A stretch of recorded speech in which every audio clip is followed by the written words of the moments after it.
है गीत कि जा रहे हो लौट के आना और जाके तुम हमको न भुलाना, अरे हम तो तेरे आशिक नहीं नहीं पुराने हैं,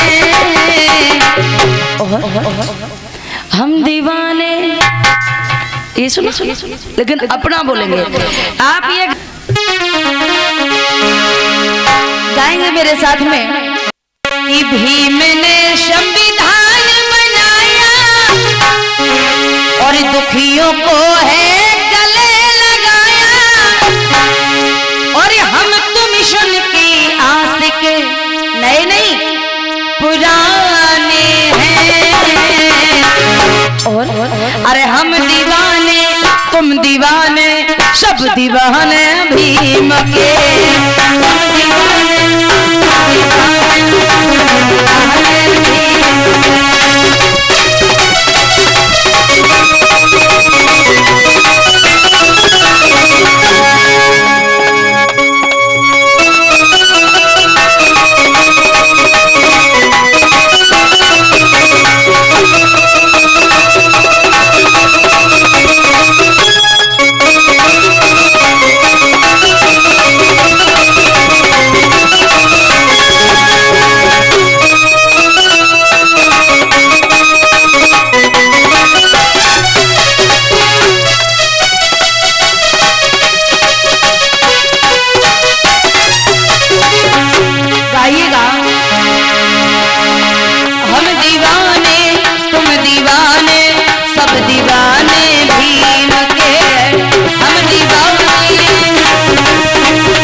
ताली तो बजाओ।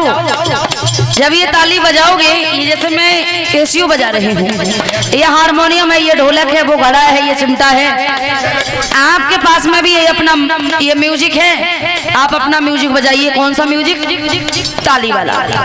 कहते हैं कि बर्तनों में थाली की जरूरत और ससुराल में साली की जरूरत।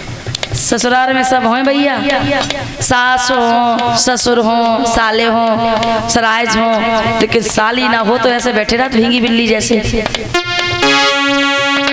अरे बर्तनों में थाली की जरूरत और ससुराल में साली की जरूरत,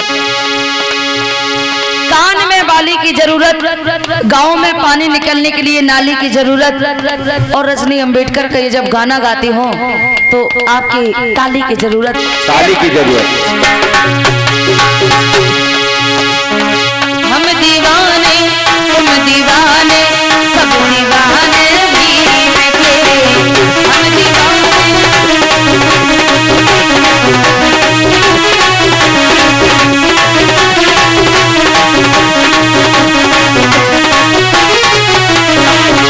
और जरा सुनिएगा,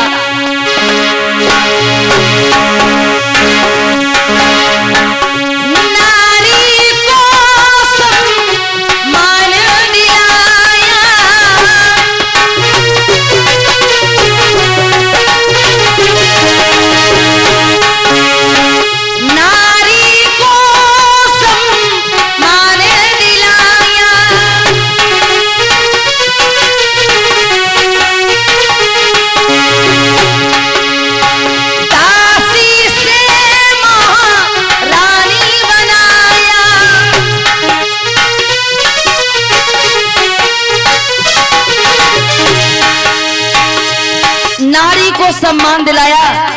एक नारी तो नारी है, महिला तो महिला है। भोले लोगों, एक वाल्मीकि से लेके ब्राह्मण तक की नारी पढ़ लिख के डॉक्टर, मास्टर, इंजीनियर, प्रोफेसर बनती तो वो किसी और की देन से नहीं, बल्कि बाबा साहब भीमराव अंबेडकर की बदौलत। क्योंकि कि देश का सबसे बड़ा नागरिक होता है राष्ट्रपति, और आज भी अगर वर्तमान समय में राष्ट्रपति है तो वो भी बाबा साहब भीमराव अंबेडकर के देन से, द्रौपदी मुर्मू जी। ये किसकी बदौलत? आपने उनका स्पीच सुना हो तो उन्होंने कहा कि मेरे लिए तो डॉक्टर भीमराव अंबेडकर भगवान है। सुना? उन्होंने खुद कहा कहा, भोले लोगों, अगर बाबा साहब भीमराव अंबेडकर नहीं होते तो शायद आप लोगों की ये कुर्सी नहीं मिलती, आप लोग बैठे नहीं होते, सुंदर कपड़े नहीं होते, और ये मुझे ये मंच भी नहीं मिलता, मैं चिल्ला नहीं पाती, क्योंकि कि चिल्लाने की तो दूर, बोलने पर जिभ्या काट ली जाती थी। कानों में पिघला के कोई चीज सुनो तो शीशा डाल दिया जाता, तो समझ सकते हैं ये मनुस्मृति का समय वो था। संविधान को बचा लो, हिंदू खतरे में नहीं है, संविधान खतरे में है लोगों। हिंदुओं का तो बोलबाला पहले से ही है, लेकिन संविधान को बचा लो, क्योंकि संविधान कहता है कि आप सब मिलके मेरी रक्षा करो और मैं अकेला आप सबकी रक्षा करूंगा। ये कौन कहता? संविधान। संविधान, कानून विधान तो बहुत हुए थे, हुए हैं, होते रहेंगे, लेकिन संविधान केवल एक हुआ, भारतीय संविधान। भारतीय संविधान के जैसा कोई संविधान नहीं होगा। नेपाल ने कह दिया कि मेरे देश का आने वाला संविधान होगा, वो भारतीय संविधान के जैसा होगा। भोले लोगों सुनिएगा, नारी को सम्मान दिलाया,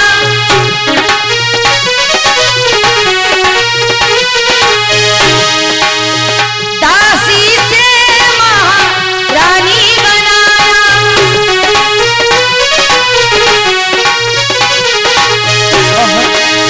दासी से महारानी किसने बना दिया? संविधान ने। और संविधान आपके बाप का, हमारे बाप का। कहते हैं कि लंगोट लगाने वाले को कोट पहनना हमारे बाप ने सिखाया।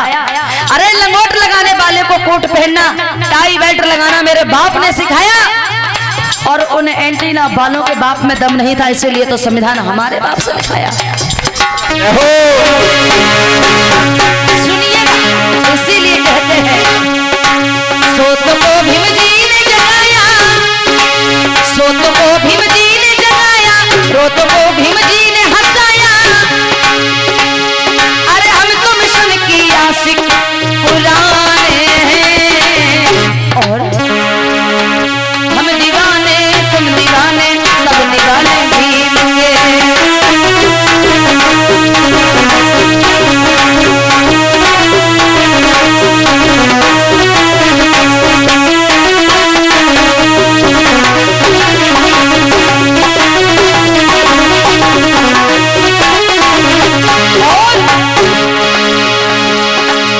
बाबा साहब भीमराव अंबेडकर ने हमारे लिए क्या किया, जरा ध्यान देना।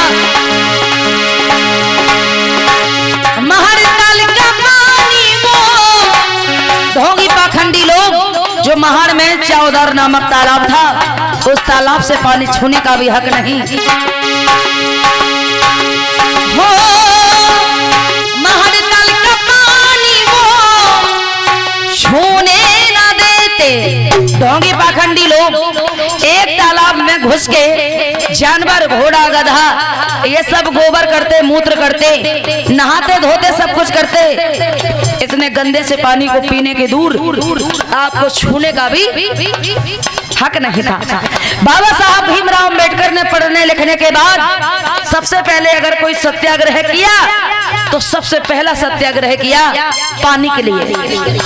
पानी के लिए बाबा साहब भीमराव अंबेडकर ने सबसे पहला सत्याग्रह किया। और वो कब किया?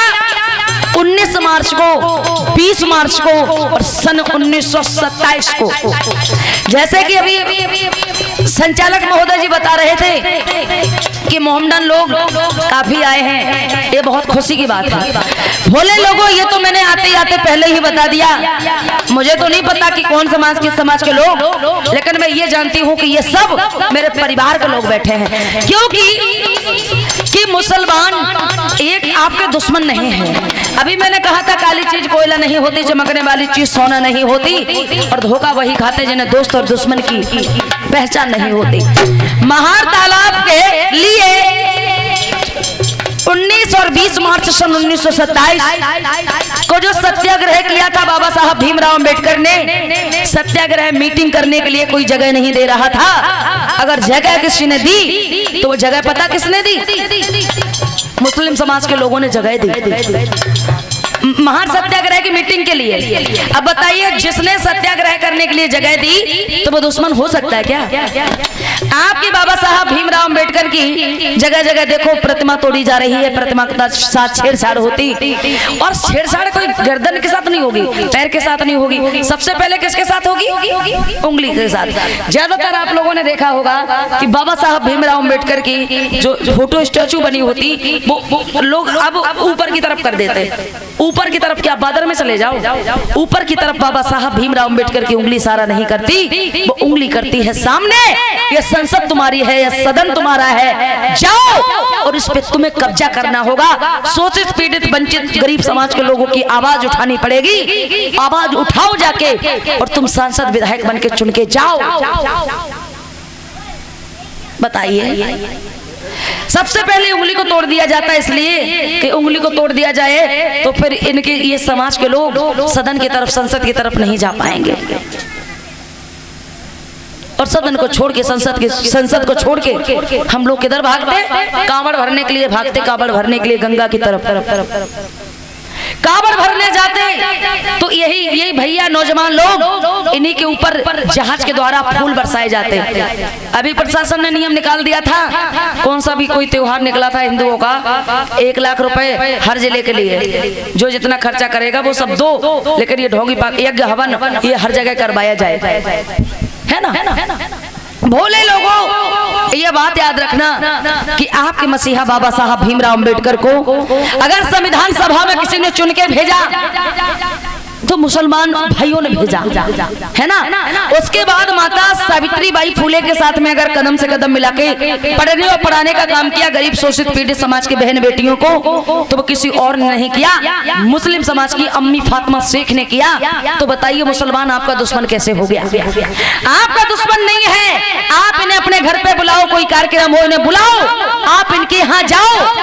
भोले लोगों, ये जाति को संभाल के मत रखो, जाति तोड़ो समाज जोड़ो, और जब तक जाति तोड़ के समाज नहीं जोड़ोगे तब तक आप इकट्ठे नहीं हो पाओगे। इकट्ठे हो, यहाँ आप अलग अलग हो गए हैं। जैसे उंगली है अलग, SC ST OBC माइनॉरिटी, ये अलग अलग हो गए हैं। अब ये अलग अलग करके और दुश्मन पे अगर मार मारेंगे तो क्या मार लगेगी? एक उंगली से दूसरे से मारो तो, तीसरे से मारो तो, चौथे से मारो तो नहीं लगेगी।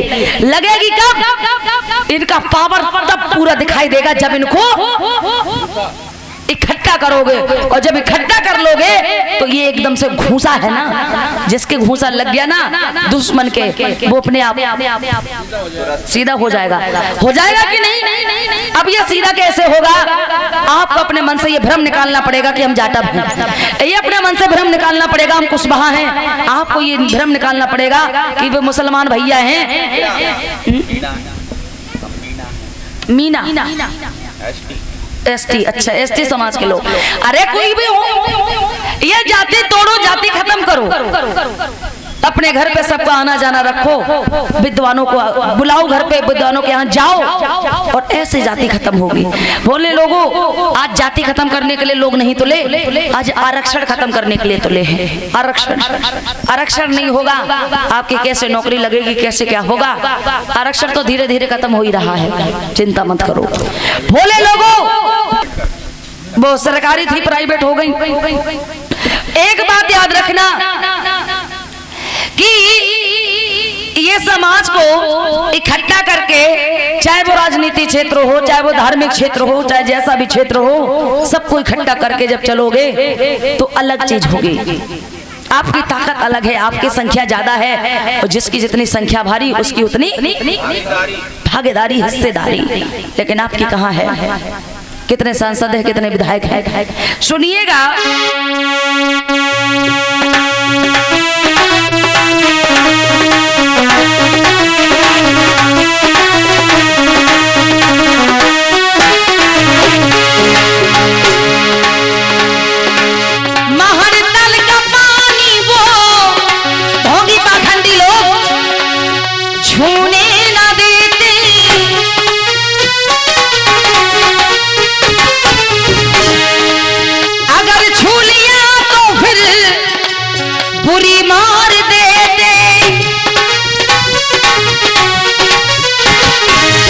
ढोंगी पाखंडी लोग पहले छूने नहीं देते पानी, अगर पानी छू लिया तो फिर बुरी मार देते थे। लेकिन बाबा साहब ने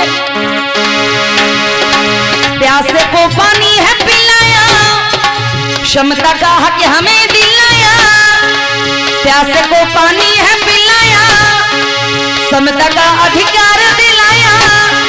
हम तुम सन की आशिक पुराने हैं और हम दीवाने तुम दीवाने, जब